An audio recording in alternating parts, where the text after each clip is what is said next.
Welcome to the first episode of the Expat Bros presented by Qatar Day. Your co-host, Hamza, half of the co-hosts. AB, what's going on, guys? Welcome back. Hey, sorry we've been gone for a little bit, but we're back now, right? Where do you think we are? Where do you think they I don't know if they know where we are. I think it's a new studio, man. Yeah. We got a studio finally. Yeah, we ain't gonna tell you where we are, because this could be our studio, this could be something else, but maybe we'll reveal it at the end. But look at our new digs, right? We're not on the camera anymore. We have an actual studio space. You see real bodies now as well. See real bodies. We're right next to each other, right? We're real people. But we're here. We have a special guest. We're gonna get to that in a little bit as well.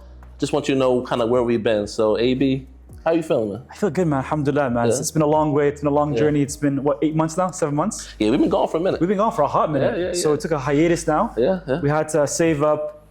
Alhamdulillah, man. We made it. We're here. We're here. Yeah. Thank you for your patience. Promise we're gonna have a good episode. And speaking of a good episode, we have a special guest in the building. You might have heard his name. But before that, okay. Before that is a very, very important. I'm off script, my bad. It's all good, man. It's all good. We're Expat Bros, man. That's fact. We're do whatever. always off script. We'll do whatever. We're gonna freestyle it. You know what I'm saying? So before that, we have to thank our team in the back. How can I forget? I'm looking right at him. I'm looking right at him. So, you go ahead, man. I must have admitted that. Expat Bros, presented by Qatar Day. So shout out to them. Shout out to Qatar Day. Appreciate y'all. Always, man. This whole movement, this whole studio is thanks to them. Yes. And more to come, inshallah. Inshallah. That's the most important thing. We're happy with the partnership. These guys are great. And we'll see more things coming up, inshallah. Inshallah. Thank you for that, man. I appreciate it. That's why we have you here. You make the big bucks. I'm trying, man. Whenever I mess up, you always cover it. We got each other. It's a synergy. That's my guy. You know what I'm saying? All right, cool. Alhamdulillah. I appreciate you. Yeah. Can I go now to the guest? Of course. All right, I'm cool, sorry, cool. I apologize. I didn't mean to cut you off. No, you're good. We have a special guest. And being our first episode in a long time of a hiatus, this first guest actually sets the tone, right? For why we're here, what we're doing. And this special guest is special to not only to us, but to the whole nation of Qatar as well. He did a really important installation, Echoes of Lost Innocence. Mashallah. And everyone knows about it, I believe. You can see the teddy bear here. We all understand what it's about and its importance, but we don't want to tell his story. He's here to tell his story. He's here to tell the story behind these projects and more that he has done. Very talented brother, Mr. Bachir Mohamad. How you doing today, brother? Hey guys. Thank you so much. Thank you for being here. Thank you. I'm so happy to be with you guys today. Yeah. I think Echo of Lost Innocence got as much coverage actually in Doha, and like an international coverage as well, more than we expected, to be honest. When we were even thinking, like for example, for the opening day with the team in Msheireb properties, we were expecting like 100 to 200 people actually to come and visit like the opening and these stuff, and we ended up having like more than 1,700 people actually coming in the first day. Mm-hmm. So everything was like going so dramatically and so beautifully with the interaction of people, especially like the people of Qatar, whether like Qataris or expats and even like international visitors coming to Doha. So it was a beautiful experience. Though the message was a harsh one, and it's talking about the children of Gaza, that we're still losing on a daily basis. And I do believe now it's maybe more than 18,000 kids got lost. And these are like the numbers known to the media. But some people are saying it might be way bigger than that. So I do hope that this number would stop. I was hoping this almost 2 years back, or 1 year and a half. Yeah, because when I started working with this initiative, it was December 2023, and today we're January 2025. So it's almost like it's almost like 2 years. Yes. It's almost 2 years actually with this. Yes. So yeah. This is, how can I say it? This is how how an artist actually would be like playing a role in paying tribute actually for whatever is happening in this life.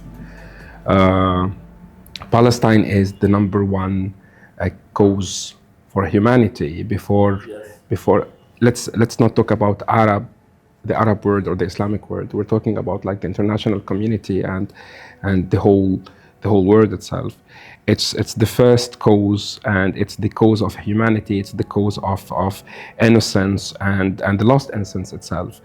And we've been hearing about that for a long time ago. Like we're talking about mid 20th century. Everybody was talking about it. Nelson Mandela was talking about it. Gandhi was talking about it. Everybody was talking about it. So, and it's still not solved. It's still not finished.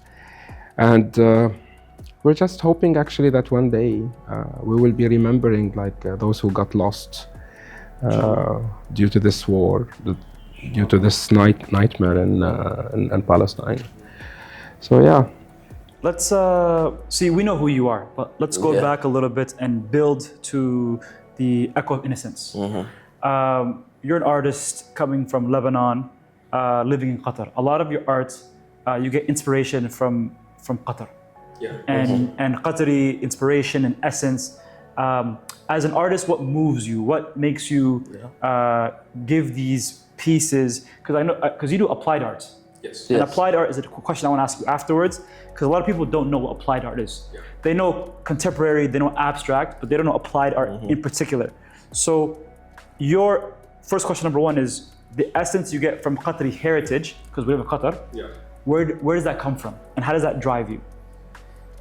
Okay, first I studied interior design and surveying engineering, and then when I came over here to Doha, I had my master's degree in archaeology of the Arab and Islamic world at UCL. So studying interior design, we do have a big part where we study history, okay? And then studying archaeology as well, especially the one of the region itself, you will know more about the history of it. Qatar is super rich with the history, especially when we're talking about traditions and heritage itself. And I'm always fascinated with the daily life routines of the people more than the other aspects of the history itself. It has a beautiful architecture, which is super common. But I would go more into the details of the architecture itself, of the lifestyle of the people and their traditions. Like for example, mainly I have worked with a lot of with art reflecting messages from the society itself when it is about women empowerment, for example, and what's the message behind it, and why would I go for that certain type of detail instead of going for something else? Because I like to go and catch a certain type of detail that might most of the people might forget about it. Yes. I've seen your pieces. Yes. So I would go, for example, like when it is about women, I would go for the fashion, for the old fashion, and I would take one of the details actually and develop it from there into like an art piece or an art detail. And I love to keep people wondering, oh, if this is like real Qatari tradition, or is it like from somewhere? It happened with me more than once. And I would be happy actually to show people like the resources and the research behind every single piece of them. But lately, for the past 2 years, I've been focusing more actually on an international side of Palestine itself. So most of my works nowadays actually are reflecting whatever is happening in Gaza, because it really affected me back when it started actually on October 7, 2023. I know that was happening for a long time ago, but this time it was like really, how can I say, it was like a big slap to the Arab community, to the Islamic community, and to the international community itself. But before that, and I'm still, to be honest, I'm still working actually with most of my pieces are reflecting something like from the Qatari nature, or from the traditions, from the heritage itself, fashion, or whatsoever. most of the time I go to the museum, I would search like for certain pieces, for example, or just to get inspired, or to go like to the library to read more books, like especially old books and these stuff. And I found myself within this niche in art. And applied art actually is something really interesting, because we're talking about sculpture, we're talking about art installations, and it's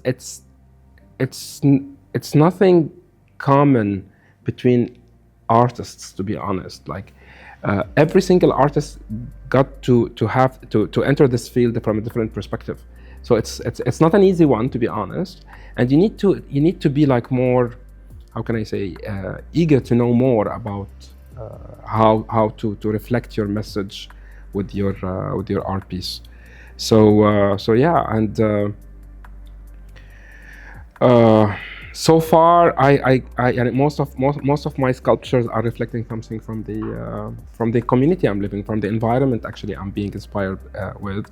And to be honest, I love Qatar. Like it's different. It's totally different. I have been here for 17 years, and I've witnessed, like, I'm not gonna say like it was directly after the Asian Games in 2006, and all the process actually of building the new infrastructure for the World Cup in 2022. It was a huge change of the landscape fabric of the country itself, and even like now we do have like the National Museum, and they're planning like for different other museums as well. So it's totally different, it's totally new, and every day you will find something new. Every day you will get inspired by something new. Speaking of the National Museum, you see Qatar is they are the pioneers of new architects. You can see them. The National Museum is based on the Desert Rose. It's true. Yes. They try new things. They build new buildings. And I can see in your art, especially in applied art, as the name says, you try things, or you see things from your point of view that the average person has missed. And you give emphasis on that one thing to give it the art piece. Yeah. And when you give it, it shows a different side of it, where people are like, I didn't really think about that, or I didn't really see it in that way, which I think is actually a very phenomenal skill. And that's what differentiates you from being a normal person. Artists are crazy people, to be honest. So we see stuff from a total different perspective, Yes. and we see it actually from a total different niche, and it will reflect something from our own, let's say, soul, all the way, actually taking like one item as if you're putting it inside yourself and then getting it outside actually for the people to see it. It's not an easy process, to be honest. And it's very important as an artist to have a message, because your art piece or artwork or sculpture or whatever you're producing as an artist, if it doesn't have a message, it's worthless. That's the point. Yeah, exactly. We can find this actually in a daily basis through the social media and everything. Like there's plenty of artists wannabe that they just want actually to be like being labeled with being called as an artist or something like this. But if there's no message, there's nothing. It's and this is the dilemma, and this is like the main point of being an artist, because art is a form of living and reflecting something actually, whether it's from the past, the present, or the future itself. So you need to know exactly what you're talking about. You need to know exactly what you're doing and what's your message and what you are serving. If you don't have a high purpose, it doesn't mean anything to you. Brother Bachir, I have a question. When you're looking at interpretation of your art, you have a certain way that you wanted it interpreted because you created it in a certain way. Yeah. Have you ever been in a situation when someone interpreted your art in a different way, or in a way that you did not, I guess, agree with? Mm-hmm. How do you deal with that in terms of explaining how the purpose was for that piece? I would never explain. Oh, okay. I would never explain because whatever this piece actually would mean to you, it will mean something totally different to the audience. So you cannot as an artist actually force your message over people, because every single person will see it. I work with lots of artists as well because I work also as curator. And I do remember this story with one fellow artist that he was working on one project, and I had him in one of the exhibitions, and his piece was super powerful, to be honest. It was a huge piece. It was in black color. And lots of people actually got emotional when they saw it. But from the other side, I had lots of visitors actually coming to the gallery and telling me like, it looks like a piece of garbage. They said that. Yes. Verbatim. Yes. Yes. And he knew about it. To his face. Yes. Oh, wow. And for no, but this is normal. You always as an artist, you always have to be neutral when it is about receiving the messages from the audience. Okay. You cannot force people and say, no, my art is beautiful. I don't believe there is something so-called art is beautiful, art is ugly. Art, exactly. And you cannot put yourself actually in every single person visiting your piece or getting interacted with it in their own way. So you have to respect that. You have to keep yourself neutral, and just to listen. Sometimes you really need to listen, because some of them would come to you and tell you like, oh, I wish you made this piece, for example, in white color. It would have long. I did it once. I had one art installation, and one of the artists came to me and she said like, I love what you have done, but I prefer this part. I wish this part that you made it actually in white color instead of black color. So what I did, I reinvented the art installation again, and I used the white color, and I had a total different receipt of the people. Yes, exactly. It was totally different. So sometimes we have to listen. The artist ego sometimes is really. it's human ego. It's everyone. Yes. It's human ego. No, but when it is with artists, it's like way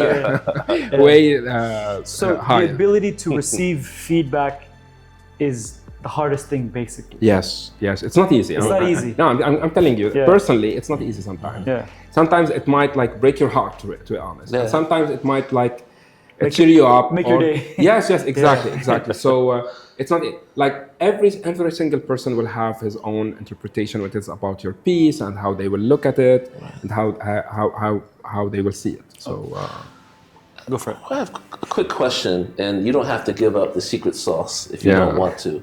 But what is your process when you come up with something from conception to actually installation?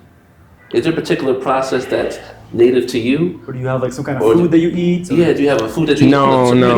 Like how do you? Like you sleep on one side of the bed? Like how does the juice flow? How do you get inspired? Okay. If we're gonna talk about what food I eat, I have gluten intolerance, lactose intolerance. I don't eat sugar. No, it's Here we go. Secret sauce, y'all. See, I always say that for all the artists, for all my fellow friends, and whoever would ask me this, it's all about research. Okay. You have to read, you have to look, you have to see, you have to be more curious to know more. Right. Okay. Plus, really, you have to research. It's all about research. It's all about like, why this? Because you have to ask yourself before people asking you why, what, how, and what it stands for and these stuff. So if you're not gonna do your own research, it's gonna be worthless. It doesn't have any value, to be honest, not even for yourself. The worst thing that for any human, before being an artist, for any human, like lying to yourself is way worse than lying to people. I agree. Because lying to yourself as if you're lying actually to your God. Yeah, true. And to your own self, your which own is being. like, yes, exactly. So and I talk to myself a lot, to be honest. I fight with myself a lot, and it's not easy. Believe me, it's not easy. Sometimes I do have this block for months. Like I cannot think about anything, right. And suddenly I would have the idea in blink, and I would start like working on it. I have a friend of mine. He said like you're never tired when it is about art. But if I would tell you let's go for a coffee, you'd say no, I'm tired. I just want to sleep. When it comes to I want to go back to feedback. Yeah. Okay. Art is one of those things where people, especially the viewer, I don't know what it is, tells you that I can do this, or I can do it better. Oh yeah, of course. yeah, you do have people So like that. Yeah. people always want to criticize and think that like they have this habit of saying, "Oh, I can do this." Of course. So as an artist, because you've been in the game now for so long, Yeah. and your skin is so thick now. Yeah. But in the beginning, that probably must have been getting under your skin. So how'd you deal with that? Still. Yeah. Still. But how do you deal with people that don't have any idea of the work behind it? Because all they're seeing is the finished product. Of course. They don't understand the inspiration, the conception, the steps, the materials, all these steps that gather to where that piece is right now. Yeah. So how do you deal with that kind of malicious? It's not malicious. I'll say malicious because, okay, maybe not malicious, but I don't know what word to use. But some people are haters of. But they're haters. Pretty much, they're haters. No. Sometimes people do that. Well, yes, I understand your point of view, but even like it's not even normal. People would say that to you. One of your fellow artists would come out and was like, "I can do this." No, I'll tell you why.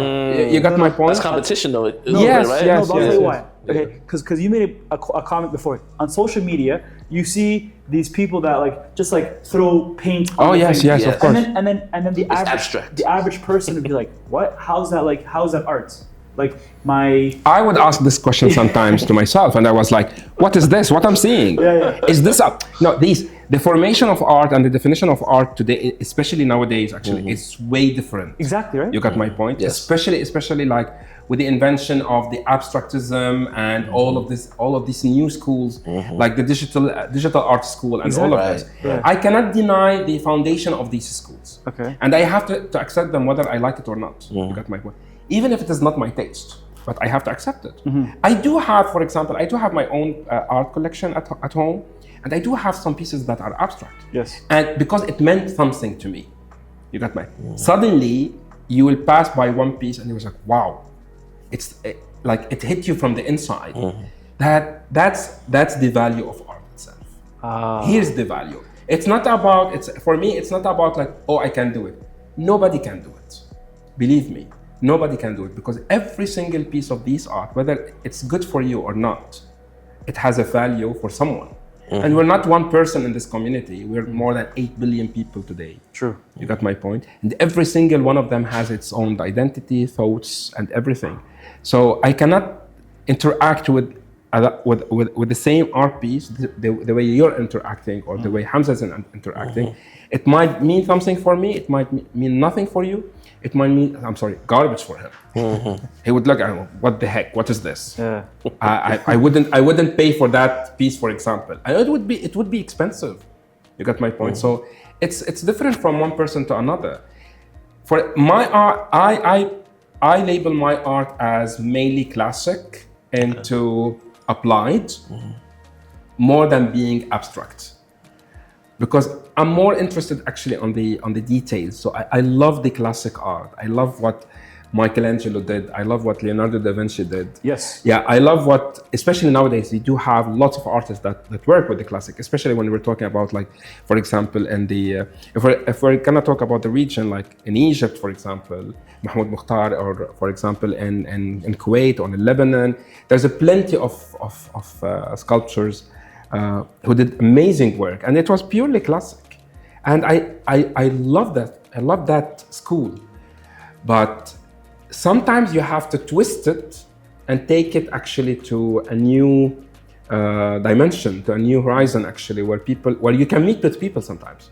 You cannot be purely classic, you cannot be purely, let's say, contemporary, but you have to mix between them. But when it is about art installation, it's totally different. Yeah, art installations are different because it's a dimension that not all artists can do. This is one.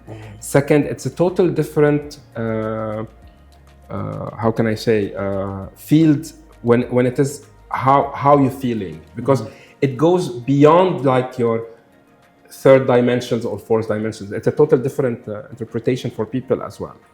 So, and it's different from one person to another.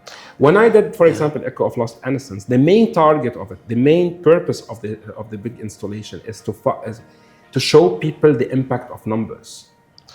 Yes. I want to get to it, but I understood this completely. I have a different what do you call it, understanding of this. Have you seen it when it was in Msheireb? Yeah. No, I saw it. Yeah. Okay, so I saw it. So the way, I don't want to, because I kind of want to build up to it, Yeah. but I understood this differently. The way Okay. you actually displayed it, Yeah. I had a different inspiration or aspiration to it. okay, that's great. That's a great. We'll get to that in a little yeah, bit. yeah, So, yeah. So this is really cool. So every single piece of art is unique to the person receiving it, Yes. whether he will like it or not. Yes. So and back to your question, how I would accept such critique from people. From the haters.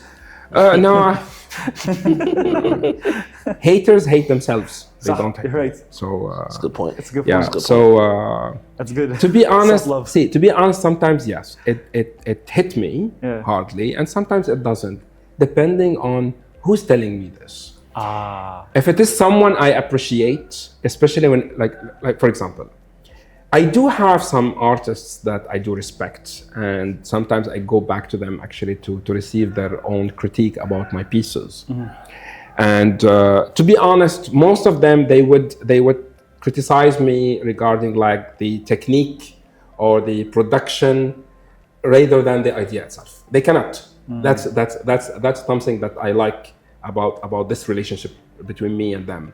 And they would say like the idea is beautiful, but maybe you have to work more on the production side, more on the detail side, because after all, see, we're learning every single day. Life is a school in a daily basis, and you have to allow yourself to learn on a daily basis. Otherwise, you wouldn't develop. You wouldn't go further with your career. But when it is someone who doesn't have the experience, or who doesn't have like the background, I would accept it. It wouldn't hit me, to be honest. It would be like, okay, yeah, I understand. Maybe you're right, for example. And some of them, they might have a perspective that you wouldn't see it. Fair enough. Yes. So it might. Critique is really important actually for artists. Otherwise, it won't work for you. You cannot have all these people clapping for you and saying, "Oh, you're amazing." Yeah. No, that's fake. You can't have a bunch of yes No, men's. that's fake. Yeah. You can't have it. So, when you're talking about an artist, is a good artist a natural artist, or does a good artist have to go to school to cultivate their talent? Or is it a bit of both? There is no standard. I know some self-taught artists that they have amazing pieces. They did amazing pieces, and I know some artists who learned art. But see, art is, I believe it's a talent. It's a talent that's somehow inside you, but you just need to know how to grow it and how to develop it. You cannot just grow a talent, whether it's art or not. Any talent cannot be grown or developed if you're not working on it, if you're not nourishing it actually with I don't know, with books and sightseeing and discussions and debates and these stuff. Right. So I studied art. I studied history as well, but I believe that it was a talent somehow within me, and I nourished it actually by myself. My brother also is an artist as well, and he's an amazing artist, to be honest. Same, because he paints actually. He mashallah. paints, and he had one exhibition in Feb over here, and it was sold out, to be honest. Wow. And it was also about Palestine. Oh, mashallah. Yeah, but it was super. The difference between us, like I don't take stuff. I don't take stuff with political aspects. He takes it actually with purely political aspects, and that's something actually which is totally different between each other. Right. But when we sit together and discuss, we always fight. I would say like I don't brothers. like it. It's rubbish, and he would say like, oh, as if your art is better. You got my point. So But is that sibling rivalry, Yeah. or is that pure, just like Brothers. no, this is pure art. Is art? Or is Yeah, it, or is yeah, it this- brotherly hate? Right. No. This is pure art. We love each other. Okay. Your bigger brother? Big I'm the brother? bigger one. Okay. So we always fight. Like for example, I remember one of his painting, and he had like a nude scene, and I was like, that's not gonna work over here. You need to change it. And he was like, no, I'm an artist. I should have the freedom. I said like the freedom in Switzerland, not over here. So you have to understand. See, that's something totally also like artists has to understand the environment and the community they're living in. And the culture. Yes, of course. Yes. Because if you're not going to respect the culture that somehow you're related to it right now, you wouldn't succeed. No. Yeah, you wouldn't succeed. You saved his career. Yes, exactly. He should. That's why you're a big bro. Big brother. Yeah, That's that's something totally different. He doesn't see it like that, but anyways. Don't worry. Eventually, he'll see it. Yeah. One day, inshallah. Don't worry about it. Inshallah. Inshallah. Actually, Yes. it's funny you mentioned school because, see, I'm also a teacher as well, right? And people in education look at the big three: math, science, and language. Whatever language, English now. English, yeah. Okay? Art is one of those courses that people don't take serious in school. True. It's unfortunate. True. And especially being Muslim, we have so many artists that are Muslim from different times of history. That's true. And different countries around the world. So and art is in so many other subjects. True. So there's art in mathematics, there's art in science. Of course. There's art in poetry. Yeah. And art is such a strong foundation within the religion that but somehow people do not take it serious, or they think it's a easy course or a joke subject or whatever. What do you tell people that like art's everywhere around us? How can we tell them that like we need art? It's a foundational thing. Of course. See, when we don't know anything about our history if it is not about art. Exactly. If we're talking, let's say, for example, nowadays about Islamic art is not only like art or architecture itself. Yes. It's about astronomy, it's about poetry, it's about language, literature, and all of these aspects together, all these fields actually are under the umbrella of something so-called Islamic art. Correct. Okay, now if you go, for example, to the Islamic Museum, of the Museum of Islamic Art, you go from one hall to another, you will find like carpets, vases, utilities, clothing, and utensils. all of this is art. Yeah. Okay, so it's funny actually, especially in our region, that we don't believe in art, but we're living with art on a daily basis. Everywhere. Yeah, of course. Yeah. Even the clothing that you're wearing, it's art. Yeah. Anything, the car, it's art. It's a purely art. It started actually with a sketch. Cars started with a sketch. Anything we're wearing, anything we're using nowadays actually is related to art. And it's funny how our schools actually are still not Taking it serious. Yeah, of course. I'm gonna tell you my story. Yes, please. My family wanted me to study medicine. So, Which is like the super normal thing. Standard. You know? Yeah, of course. Yeah. It's even like you have to be a doctor or an engineer or a lawyer. Pharmacist. Yeah. So like that. So the three options. So yeah, the three options. So I went for one full year in the medical school, and we were studying biology. To be honest, it was like very common, and I spent the whole year actually in the cafeteria. You skipped the whole year. Yes. Just in the cafeteria. Yes. And they discovered that actually through one of our neighbors because she was studying with me. Oh. And my mom came to me and she was like, I see her studying all day and you're not doing anything. And I was like, yeah, I don't need to be honest. It's super easy. You got my... Yeah. I hated it. I didn't like it. Yeah. And after they discovered, they had a big debate with the family. Like, so one of my uncles, he was like, no, let him go and study commerce because now it's like the future of e-commerce and all of these. And I was like, okay, as long as you're paying for school, I don't mind. So I went actually to the university actually to apply for that. And while I was waiting, I was looking through the catalog of the school, and I was like, oh, fine arts. Okay, I will go for fine arts. That's something easy. And that's something I like as well. I do remember when I was in elementary school, I was in a school where our teachers would allow us actually to paint and draw over the walls of the courtyard. Oh. And I remember my brother and I painted one scene of Tour Eiffel and Paris, and he drew Snoopy. Yeah. Okay. And then my mom would allow us actually inside the house also to paint over the walls. we always had this one. And I had one of my uncles who used to paint as well. And my father was an antique dealer, so we had this type of stuff around us. You got my point? So I got this, how can I say, I got this feeling like, I want to do fine arts. So I studied the first year at school studying fine arts. None of my family members knew about it. And my brother, he's the one who went and told my mom, I think Bachir is studying something related to art. Oh, he ratted you out. Yes, this yes, guy, yes. this guy, brother. He opened the door for himself, actually, you know? He used you. Yes, yes, Oh yes. my goodness, this guy. So it was not an easy process. I remember my grandmother telling my mom like, "Oh, congratulations! Now he's gonna be graduating as a belly dancer," and I was like, "Oh, that's so weird." But anyways, so I studied theater. I had theater courses as well, and because in fine arts it's very It's different discipline to learn. Yes. But then everything it was actually in interior design. I studied. I had courses in theater. I had courses actually in paintings and in sculptures and these stuff. It was fun, to be honest, and I found myself somehow within the Arts. within the field of art itself. So and I went also to engineering. I studied like 2 years of surveying engineering. Oh, wow. It was not easy, but it was like, okay, let's.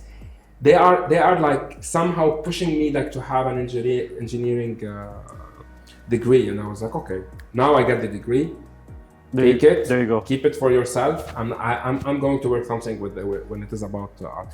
And the first, believe it or not, when I started working, actually, I started working as a graphic designer. That was like the first job I got. It started all from there. MashaAllah. So yeah, you will never know actually where you will end. So that's interesting. How do you go from graphic art into where you are now? What was the seed there that gave you that confidence? See, momentum? from graphic art to interior to purely interior design and fit outs, and then I started working on furniture design. My first exhibition back in 2015, I had a collection of furniture reflecting aspects and details of the Qatari local architecture, old architecture, and details from the from calligraphy and ornaments, especially these ornaments, for example, you're seeing. Was that the Tafasil exhibition? Sorry? Is it the Tafasil? Yes, yeah, Tafasil, yes, right? yes. Yeah, exhibition. That was the first exhibition, and then the second exhibition and the third one, it was something very related. But with the third one, I started actually working more on sculptures and art installations, and from there, actually, I started actually focusing, because that's the way.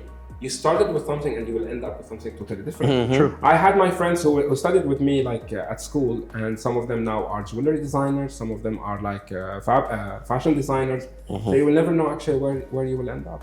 It depends how your passion will be developed and somehow moved from one place to another.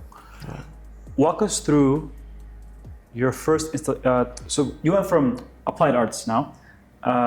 Applied design, and you are now designing for furniture. Yeah. You get essence from the Qatar culture, and you see furniture. Where does that symbiotic connection meet? Like, how do you bring those two worlds together? Because furniture, chairs and tables is everywhere we see it. Yeah. So how does those two worlds combine? How do you get that? Like, walk us through it. How do you get that kind of inspiration? I know you said like you started off as a graphic designer, but now I think that was your first exhibition, right? That first big one? Yes. Yeah, so this is your first exhibition. Yeah. And you, like you said, months you have no idea, then all of a sudden, boom. That's true. Light goes on. That's true. Eureka moment. See, it took with me a while, because I started actually working with purely interior design in 2010. And when you start working actually with interior design and furnitures and these stuff, I started finding stuff that, okay, we're here in Qatar, but whatever we're getting, it's from abroad. There's nothing reflecting, for example, the culture over here. There's nothing, for example, reflecting the essence of the identity itself over here. So I started like researching more, and I'm always fascinated with the local architecture. Whether like in any country I go, the first thing I would visit are the museums, the galleries, and any archaeological sites that reflecting the local architecture of the country itself. I spend most of my weekends. I would drive all the way, for example, to Zabura. to Zubara, for Zubara, example, yes. and all these like local villages abandoned on the western side of Qatar. Yes, yeah. And I would look at the houses and the details of these houses. Like I'm fascinated with the windows and the doors and all these engravings, for example, and the shapes, for example, especially for the mosques and the ma'adhan and these stuff. So I started thinking about why I'm not having like certain limited edition or unique pieces of furniture reflecting these messages. You got my point. So I started actually with the first exhibition where I had one piece was reflecting the old palace, and another one it was reflecting a masjid, and the other pieces were reflecting like architectural ornaments. Okay, and some of them actually with messages, like with calligraphy messages.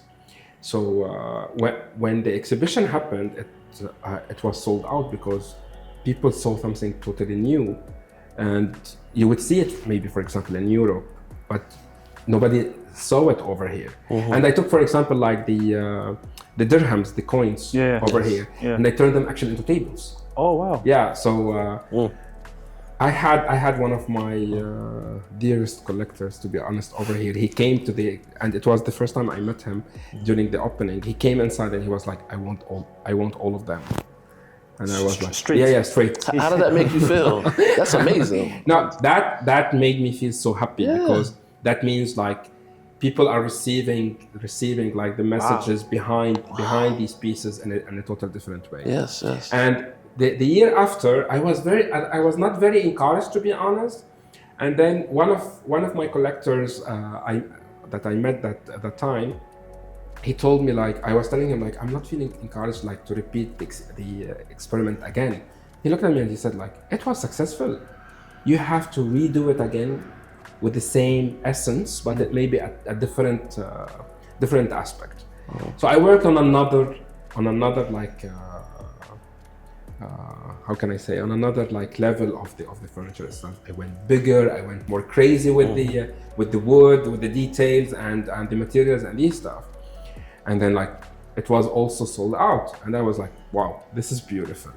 So I took a break like for around 2 years after that, and then but I was participating in local galleries over here, like in group exhibitions and these stuff, but in a very small scale. But then I went for the third Tafasil version. Over there, actually, I had people receiving me in a different way, because on that exhibition, I had an art installation, I had jewelry design, I had like product design and furniture. So I felt somehow people got lost. Too many things. Yes. So over here, I started actually like. I was like, they didn't receive the furniture the way that they received the art installation or the jewelry or the product design.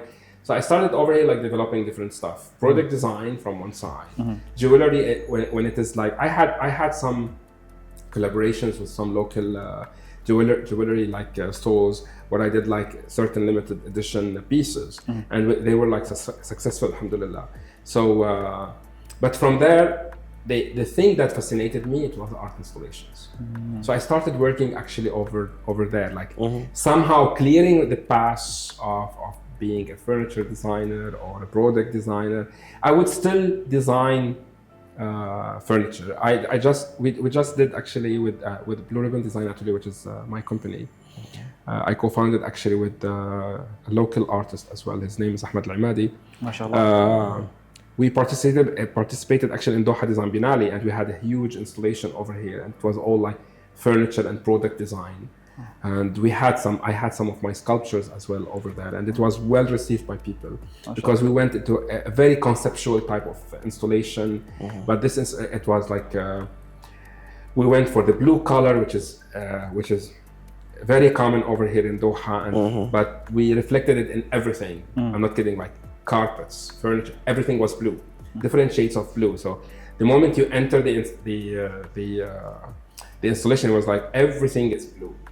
You got my point. So it was well received, and we went from there. We participated in Milan Design Week. We went to the Dutch Design Week, and we went to Dubai Design Week as well. So yeah, our products were like, especially the Sadu ones, because it was the first time I used Sadu in blue color. It's always like with brown, black, white, and red, but nobody used the blue. So it's a big contrast. Yes, exactly. So it was well received. So it seems as if you have reinvented yourself and you continue to challenge yourself each year. Do you really How do you stay confident doing that? I'm not changing it up a little bit. Forget about it. There's no confidence at all. You sure? Yeah. Of course. You have to be. No. To be honest, most of the time I'm not happy with the product. Really? Of course. But so are you I was happy? like, if I had more money, it would be in a total different way. Oh, you're If seeing I it. Okay. Yeah, you got like, to be honest. Yes. When I did these 15,000 pieces. Yes. After the exhibition, I was like, I wish I casted all of them in aluminum or brass. They would look amazing. I had my sister. She's a designer as well. Look at me, and she said, like, you're crazy, man. You're crazy. So are you getting the verification that your work is good from the people, or do you eventually come around and say, you know what, this is good, even though I was hard on myself at first. This was a really good installation. See, both. Let's say both. Okay. Both together. It's not easy, to be honest. If you're not going to criticize yourself, you would be dumb. I'm sorry, but yeah, like I never saw my work as the perfect one, and I never saw the final product as like the best one. For example, I would always say like I would have done it better if I had more time, maybe more resources, or why I didn't think the other way, for example. So when it comes to, you said earlier that you talk to yourself. yeah, We all do, by the way. I do as well. Yeah, of course. We all do. Yeah. So obviously, How many of your personalities? you talk who knows, lost count. But obviously, you play two parts to yourself. You are critical, and you are the biggest fan. So the question I want to ask you is that, when do you think, you know what, today, Bachir, good job today? Or when do you say, man, like you said earlier, if I had more time, more money, more this, I could have made it better. So when is the fine line between being critical and the fine line giving yourself a pat on the back? Like, when do you, like, you get what I'm saying? Yes, I understand you, but I don't remember giving myself a long time ago. Long time ago. Yeah. So just stay critical. Yeah. Always critical. long time ago, to be honest. See, Or is it because you're constantly after every exhibition and installation? From what I can tell so far, from the first one till where you are now, you're constantly reinventing yourself, or there's an evolution that's happening. I think it's somehow evolution, and I do stand with the notion that artist has to be developing from one time to another. You got my point. I don't like to be stuck with one idea and khalas, that's it. This is my identity. I don't believe that artists should have identities the way that people think it is. Your identity is the way your message reflecting within your piece of art. You can work with different materials, but you still have your touch. Correct. And people will know that this is your touch, believe it or not. I know this. I've seen this actually with people telling me like, oh, we passed by this piece and we knew that this is yours, though there's like no label or nothing. So that's the question. Yeah. What is your brand? How would anyone know that this is a Bachir piece? Well, I don't think this question should be asked. Should be for the people. Yes, right? yes, because I don't see. I see myself when we started talking. Yes. I see myself actually with the cultural side of the field itself. Right. Okay. So I would go for details. I would go for full details. I would go for a message that reflecting something related actually to the culture itself. Do we have other artists doing this? Yes, of course. But The difference is like maybe the materials, the production, the message, the way that it's being displayed, for example. That's the thing that differentiate you from other artists, for example. But what is my identity? I don't know. To be honest, I don't know. It's a very tough question to be. But that's remarkable to me. You know why? Because some people, they have an artwork, a signature. Yes. That if you put it on there, they know that's that person. Your calling card. But you're saying that I don't have one. But people are telling you that I know it's your work. Yes. So to me, that's remarkable because you're not doing it purposely. I remember, you know. when I did the Qatar Hills big sculpture. It was my first public art sculpture, which is like What year was 5 this? meters. What year? The Qatar Hills one. What year was this? 2022. Okay, so people have the reference to that. Yeah. Okay. So it was installed actually a day or two before the World Cup starts. Nice. Okay, and I was not allowed actually to cover it or to do anything for it because they told me like, once we're done, you will come, you will launch it and everything. I had people actually visiting the area over there and sending me messages. Saying, is this yours? Okay, telling me like, Wow. that's your piece. We're sure that's your piece. So it started actually because people knew me through the Batula, through the Burgariyasi one, which is like something like from the female traditions over here in Qatar and how they used to because I took it from one side to another. It started like with Corona where I was like playing with it, and this installation between like a tradition and the new tradition, like where women used to wear it all the way until like, let's say, end of 70s, and then it started to decline. Is that the metal piece, the metal face piece? Yes. Okay. Yes. And then due to the coronavirus, women start actually to cover their faces, but then put a different mask. So I call it tradition and the new tradition. Okay. So it took a leap actually in during like the corona, where people saw it as an interactive piece and these stuff. And then I took the mask itself, the Batula itself, and I developed it into an art installation and then into like a home accessory with one of the galleries over here. I have a question. Sorry, cut you off. The big Batula in the museum. That's for Sheikh Hassan. Is that yours? No, Okay. that's for Sheikh Hassan. Okay. You know the National Museum? That's the Batula, that's the big Batula of Sheikh Hassan. Yeah, Okay. that's his mom's Batula. Okay. Okay. The one I'm working with Okay. is a total different Batula. It's called Burgariyasi. Okay. And it's the limited edition Batula that was used by the elite because it was bedazzled with gold and these stuff. Got you. When I started working with it, lots of people over here in Qatar thought that it's not Qatari.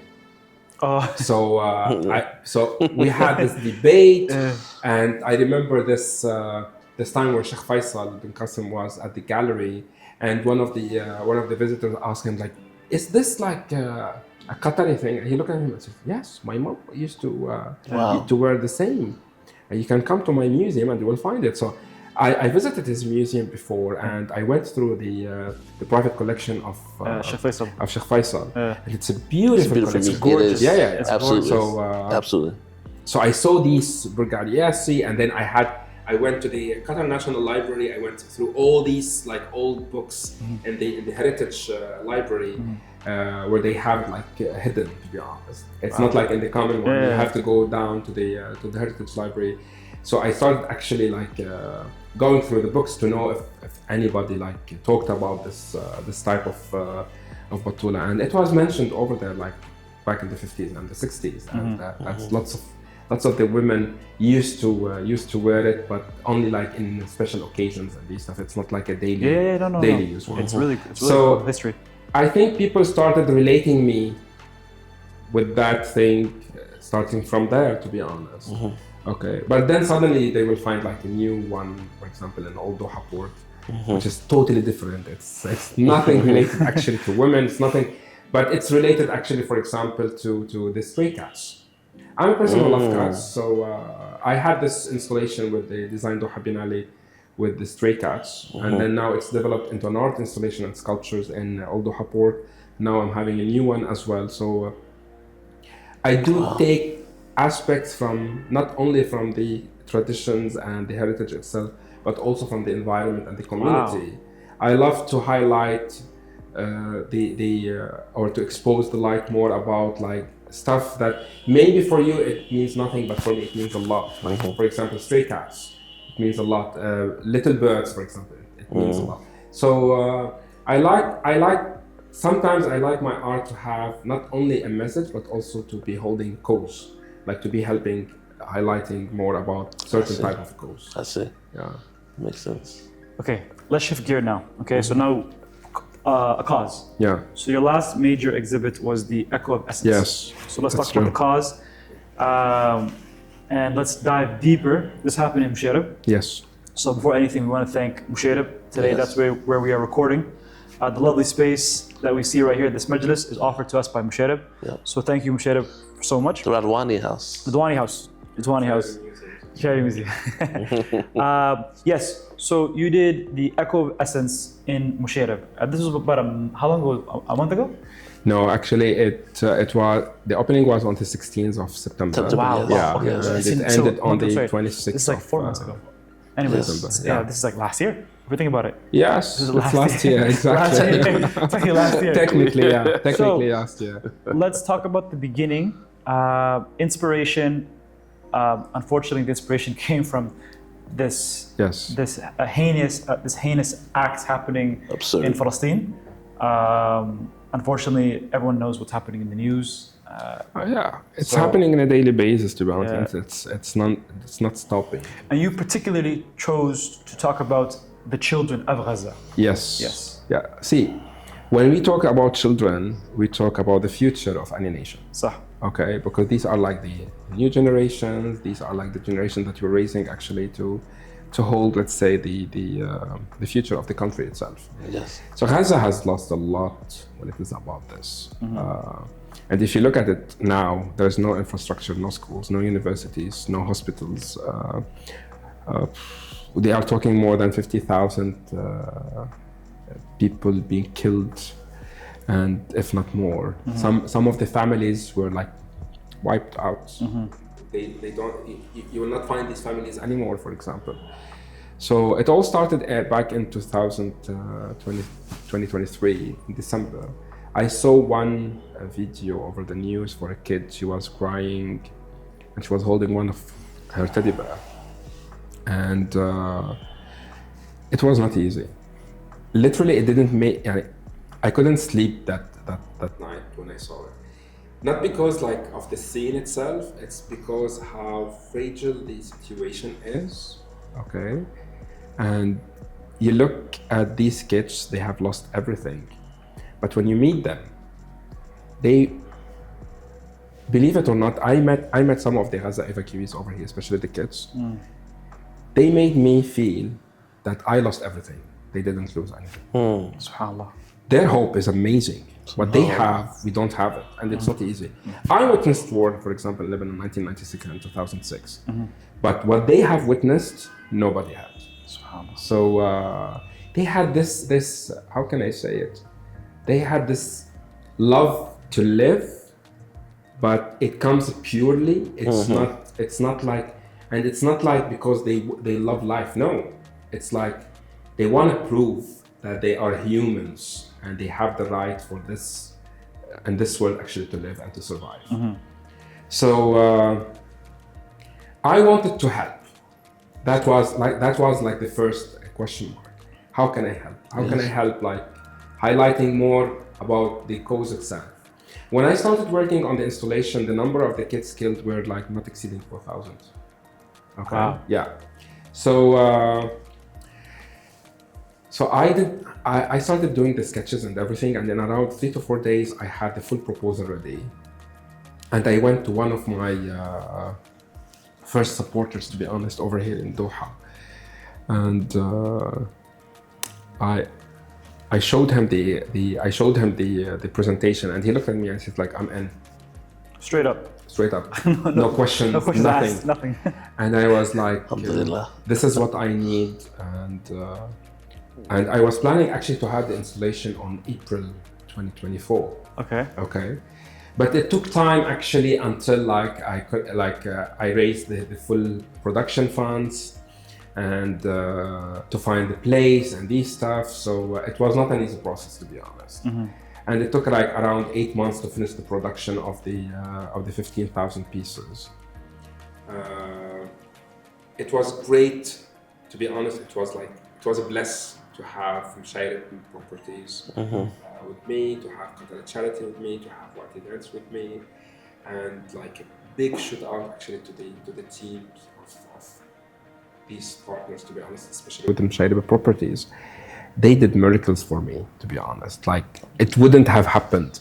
When I came over here to Msheireb actually and met the team, and I was pitching the idea for them, I wanted like a small space. I was like, any of the museums might fit. And when they told me that we will do it in Barahat, I was like, I would never have dreamt about that place. Yeah. You got my point? I was like, I'm in. Let's do it. You got my Why point? not? Yeah, so it took with me around 3 months to cast them, because we casted them actually over here in Msheireb. Okay. They gave me a space actually in Msheireb Galleria on the upper floor, on the upper floors, where my team was over there working on a daily basis for almost like 2 months and a half. Imagine going every day. Imagine going every day to Msheireb Galleria and checking on these guys. So I remember the first day we casted like around 800 pieces. When I looked at them and I was like, I hope the Barahat is gonna be enough to put the 15,000. It was not an easy process, especially knowing what they stand for. Okay. So when we started actually preparing for the exhibition itself, like the installation and placing them, I panicked maybe 1,000 times. I looked at them, each one, and I was like, no, they don't look the same. Some of them are like dirty. Some of them are like, I don't know how. I had one of my friends, he came to me at night and he said like, your OCD thingy, you have to keep it at home. What you have done is great. Just do it, and people, believe me, will receive it in a good manner. So don't worry about people criticizing you or whatsoever. It's like, it's not about that. It's like I'm criticizing myself. If I had more time, if I made it like it from a different material, I started thinking about all these stuff. Yeah. And even like when my team and I were placing them on the floor, I went to one of my suppliers and I asked them actually to do like a certain type of a stencil where I can just mark on the carpet so they can put it and to be like 100. You got my point? Yes. Believe me, maybe the second day I was crying at night, because when I looked at one of the lines, I was like, it's not straight. And the guys look at me and they were like sweaty and tired, and I was like, sir, that's it. We're gonna do it the way we're gonna do it, but you have to like to be allow it. Exactly, to allowing it to happen.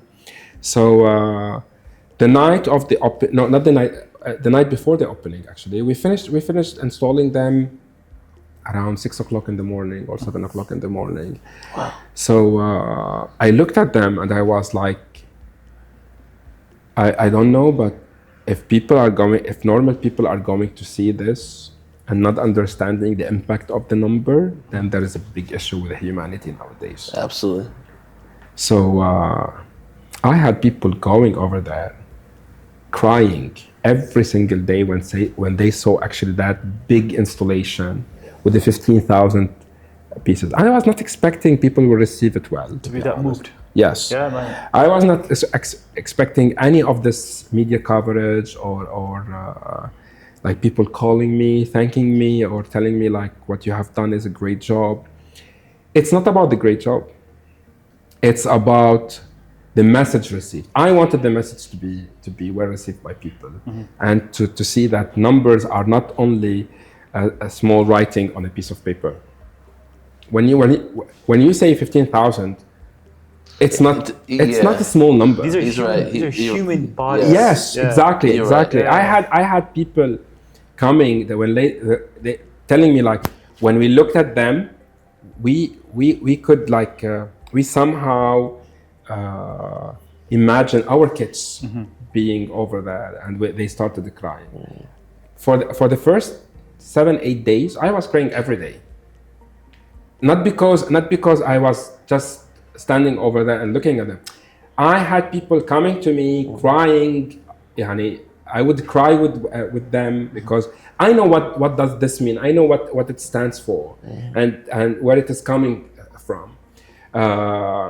As much they look innocent, as much it's a very harsh message. It's a very harsh reality that we're passing through and we're living in, to be honest.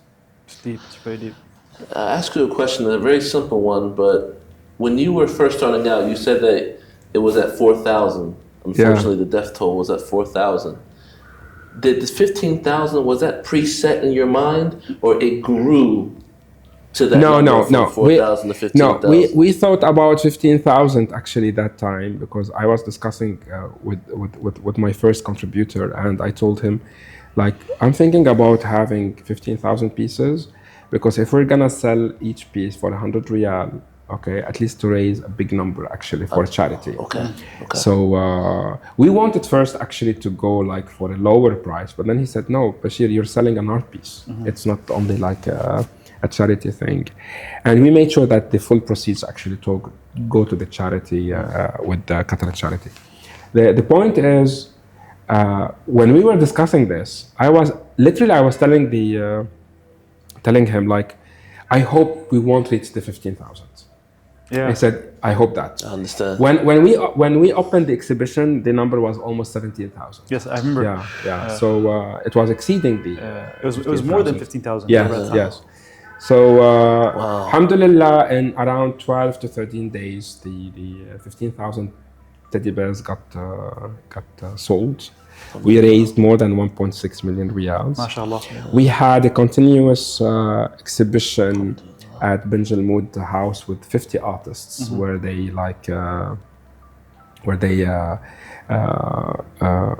contributed with their artworks as well. And we had like a charity auction with Al Bahi Auction House also over there, where I sold the first casted teddy bears with the whole process, the molds, and the whole story about it. Also like the jewelry line, because it had a small jewelry line as well. But it was all featured in the museum.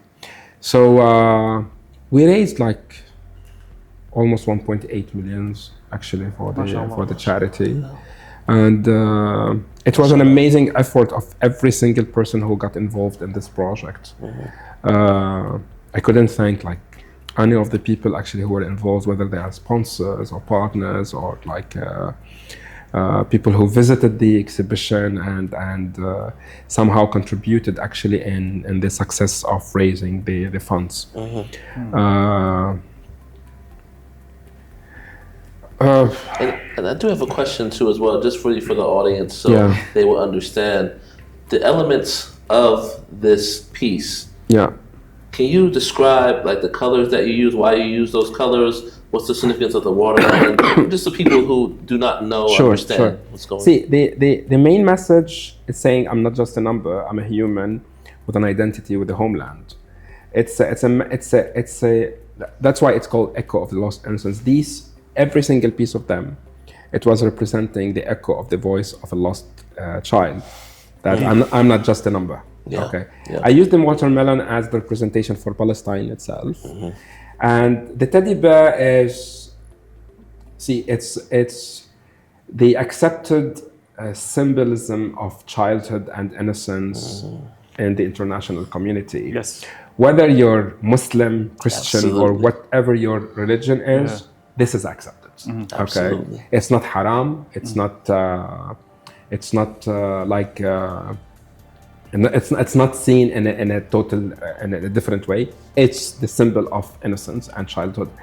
And having this soft, which is like less than 50 grams toy, being soaked within a concrete block and it has metals inside, it has a metal structure inside and these stuff, which is like around 7 kgs.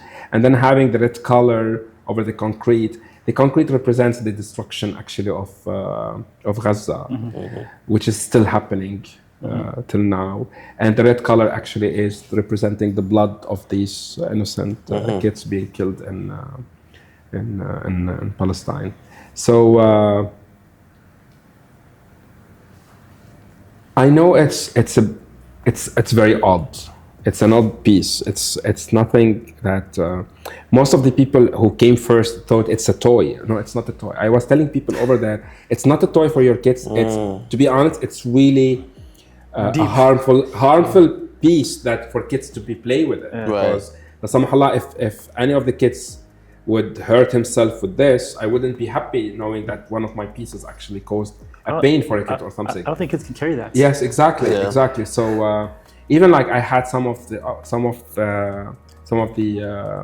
people who came to the exhibition, they were like highlighting this through social media, like guys, pay attention. This is an artwork. It's not for kids actually to play with. Right. However, it's for you to show your kids and to know more about what's happening today in Palestine. So the piece had different aspects, like educational aspect, humanitarian aspect. It had like an art aspect as well. But the main one, actually, for me, it was like for people to know more about the impact of the number itself, and to know what's going on. And alhamdulillah, it highlighted a lot actually in What's going on? Yeah, what's going on, especially like up till now, I'm still receiving like messages from people through the social media, and some people calling me, "Do you still have of these teddy bears?" I was like, "No, No, what's that? I don't have." You know, for me, when I saw this piece, the symbolism behind it is phenomenal.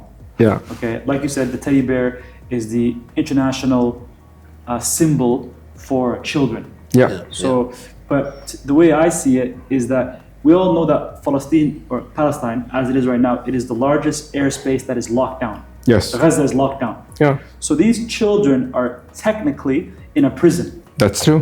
And because they're in a prison, the concrete represents that they cannot escape the area they're in. They're locked up. And they're tied down to this land which is their home. Yes, But they don't have the freedom to escape. yes, And the child, that represents the airspace in the prison, and then the blood, eventually they're gonna, God forbid, or Allah yarhamak, they pass away, or they're about to pass away. Yeah. So the symbolism has so many layers and how you look at it. I had some people actually who came to me and they told me like, we felt that you put the concrete with the teddy bear, that the teddy bear is somehow attached to the land. Yes. And it's not easy like going. You can't go. Yeah, so that's where people actually, or the audience, will start interacting with the art piece. Yes. Through their own perspective and through their own dimensions, which is something I had to respect, and I was happy to see people seeing it actually from different perspectives. Right. I was super clear actually with this message when I did the installation, and I was like, this is the destruction, this is the representing the childhood and the lost innocence. The way that you take it, it's personal. Right. And it's beautiful because it somehow moved you. It somehow moved you. I had some people who didn't accept it. I had some people who considered it, to be honest, like lame and Really? and stupid, and so It's those haters we're talking about before. so Haters gonna hate. Right. yeah, What do you expect? but the impact of the installation itself made them actually look.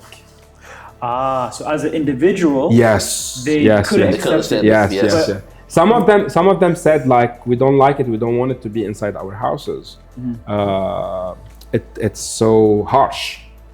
Okay, they have to come to my place. I have 100 of them actually looking at me every day. So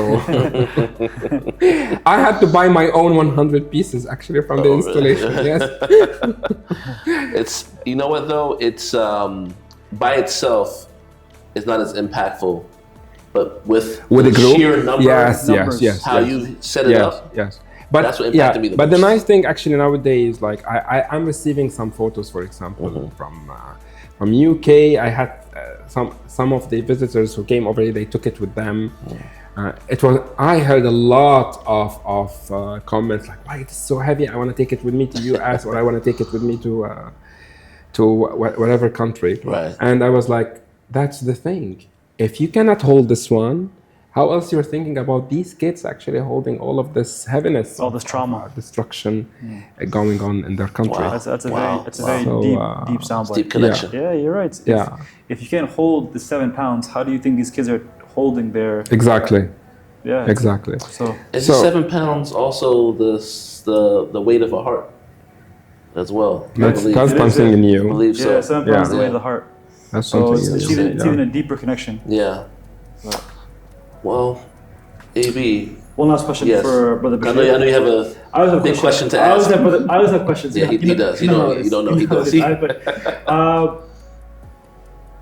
As of right, okay, in the journey of inspiration and evolution, because clearly you're evolving, Yes. and inspiration is like a fleeting thought.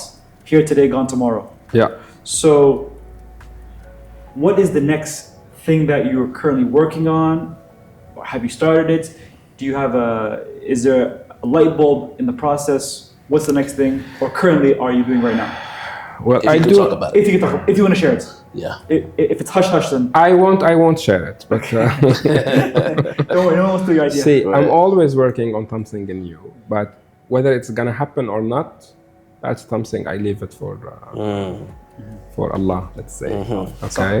Yeah. So, but I'm always Also, working. do you write down your ideas?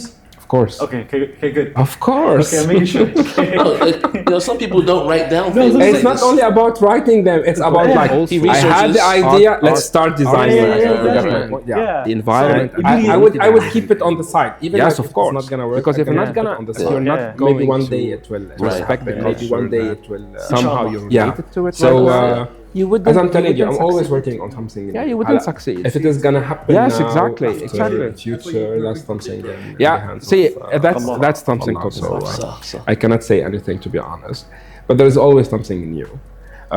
Now I'm focusing more actually on my concept store and some of the projects that I'm finalizing. I do have some projects I'm finalizing as art installations and some commissioned sculptures and these stuff. But other than this, always like knocking the doors every single day. Yeah, man. Opening new doors, opening new windows. Like I do believe if the door is not open, I can enter from the window. It doesn't matter actually the way. That is a quote to live by. Yeah. So Who needs a door, you have a window. so see, I'm not the person who would sit home and say like, oh Allah, please send me the money or send me this. I see. You got my point. You're a go-getter. You have to. You have to. Well, see, we were taught in a very hard way actually. My mom was a single mother. She was like having 2 jobs, raising us, and it was not an easy process, to be honest. It was not an easy life. So she's like, I'm not kidding. Like she would say, like, if we stop working, we would die. Like our work or our careers are like the dynamo of our life. Right. Wow. It's not like we can sit, relax. I can sit and relax, but with my laptop on my lap. It's not like, I'm not kidding. Like the only relaxing time is sleeping, and I love to sleep, to be honest. So yeah. Well, that's wonderful. I was going to say, shout out to your mother for letting you draw on the walls. Oh, yeah. My She mom had would probably beat me if I did that when I was a kid. So for her to allow you to express yourself that way was that's pretty true. amazing. If I drew on the wall. Imagine that. You know why? You know why she would allow us to do this? Because we were not allowed actually to play outside the house. So it was only inside you had to. Yes. So the house was. Yes. It makes sense. There was a compromise. Yeah, but we were still not makes sense. satisfied even till now. We would say like, look at her, and she was like, because of you, I cannot drive a bike now. And she would like say, whatever. Right. You made a career out of artist, not career being Yeah, a exactly. bicyclist, you know? Yeah, exactly. So you gotta pick and choose your battles. Yeah, that's true. That's true, You to be gotta pick and honest. choose your Yeah. battles. Yeah, Well, man. hope you enjoyed yourself today. We enjoyed Yes, this thank you. conversation. Thank you so Thank much, you so guys. much. Thank You you. actually enlightened It's been a while. You actually enlightened us so much about the world of Thank you, art. my brother. Thank you. 2 guys that are not from the world of art. No. So you actually answered a lot of our questions. You opened a lot of our both our eyes actually. And art is one of those things that it's objective It is. and it's also subjective depending That's on true. what it is. That's so true. for guys who don't know much about art, except for just looking at art, you've actually showed us a lot of things and answered a lot of our questions. Really appreciate that so much. Thank you for Thank hosting you me. for Msheireb for allowing us to use the space. Thank you, Bachir, for asking on our behalf to use the space as well. Yeah. This is Thank you for Qatar Day as well, for being in the background, helping us shout out out, with this. shout out to the boys in the back. We appreciate it as always. Definitely. You know what I'm saying? And that's a wrap for episode 1 with Bachir Mohamad. Wait, before we say, I'm always doing this. I know, man. I have a knack for that. Bro, but they have to know, man. Gotcha. Make sure to what? Follow. Yeah, I'll do this all the Subscribe. time. I'm gonna let him do it. Like, follow, subscribe, And that's it. and we're out. Ma We out. salama. Assalamu alaikum, guys. Take care. Alaikum salam.